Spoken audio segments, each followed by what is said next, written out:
Today, Sunday, January 28th, the Church celebrates the feast day of St. Thomas Aquinas. St. Thomas Aquinas was born in Rocca Secca in the Kingdom of Naples around 1225 or 1227.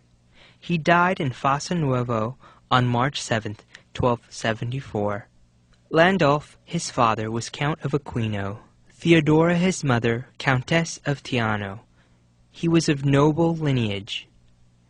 He was diligent in study, early on noted as being meditative and devoted to prayer, and his preceptor was surprised at hearing the child ask frequently, "What is God?" Sometime between 1240 and August 1243, he received the habit of the Order of St. Dominic, being attracted and directed by John of St. Julian, a noted preacher of the monastery of Naples. The city wondered about how such a noble young man should don the garb of a poor friar. His mother, mingled with feelings of joy and sorrow, hastened to Naples to see her son. The Dominicans, fearing she would take him away, sent him to Rome, his ultimate destination being Paris or Cologne. At the insistence of his mother, Theodora, Thomas's brothers, who were soldiers under the Emperor Frederick, captured the novice near the town of Acquapendente and confined him to the fortress of San Giovanni at Rocca Secca, where he was detained nearly 2 years. His parents, brothers, and sisters endeavored by various means to destroy his vocation. His brothers even laid snares for his virtues, but the pure-minded novice drove the temptress from his room with a brand which he snatched from the fire.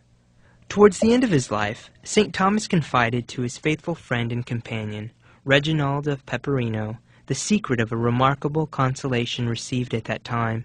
When the temptress had been driven from his chamber, he knelt and most earnestly implored God to grant him integrity of mind and body. He fell into a gentle sleep, and as he slept, 2 angels appeared to assure him that his prayer had been heard. Then they girded him about with a white girdle, saying, "We gird thee with the girdle of perpetual virginity." And from that day forward he never experienced the slightest motions of concupiscence. Thomas pronounced his vows and was placed under Albertus Magnus, the most renowned professor of the order.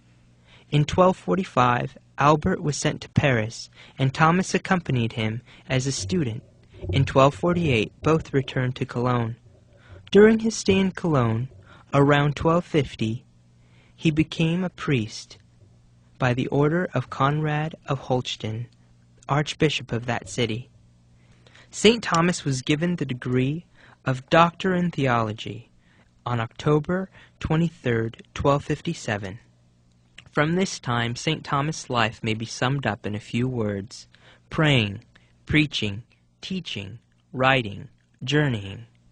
Men were more anxious to hear him than they had been to hear Albert, whom St. Thomas surpassed in accuracy, lucidity, brevity, and the power of exposition, if not in universality of knowledge.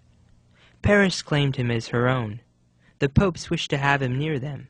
The studia of the order were eager to enjoy the benefit of his teaching. Hence we find him successively in Agnone, Rome, Bologna, Ariveteo, Vibero, Pergia, and Paris again, and finally in Naples, always teaching and writing, living on the earth with one passion, an ardent zeal for the explanation and defense of Christian truth. So devoted was he to this sacred task that with tears he begged to be excused from accepting the offer of being Archbishop of Naples, to which he was appointed by Clement IX in 1265. Had this appointment been accepted, most probably the Summa Theologica would not have been written. On December 6, 1273, he laid aside his pen and would write no more. That day he experienced an unusually long ecstasy during Mass. Thomas began his immediate preparation for death. Gregory X, having convoked a general council to open in Lyons on May 1, 1274, invited St. Thomas and St. Bonaventure to take part in the deliberations, commanding the former to bring to the council his treatise, Contra Eros Grecorium, against the errors of the Greeks. He tried to obey, setting out on foot in January of the year 1274, but strength failed him. He fell to the ground near Terracina, and was taken to the castle of Maenzia, the home of his niece, the Countess Francesca Secano. The Cistercian monks of Fossa Nuovo pressed him to accept their hospitality, and he was conveyed to their monastery, on entering which he whispered to his companion, "This is my rest forever, and ever here will I dwell, for I have chosen it." Psalm 131:14. He died on March 7, 1274. Numerous miracles attested to his sanctity, and he was canonized by John the 22nd on July 18, 1323. Although St. Thomas lived less than 50 years, he composed more than 60 works, some of them brief, some of them very lengthy. This does not necessarily mean that every word in the authentic works was written by his hand.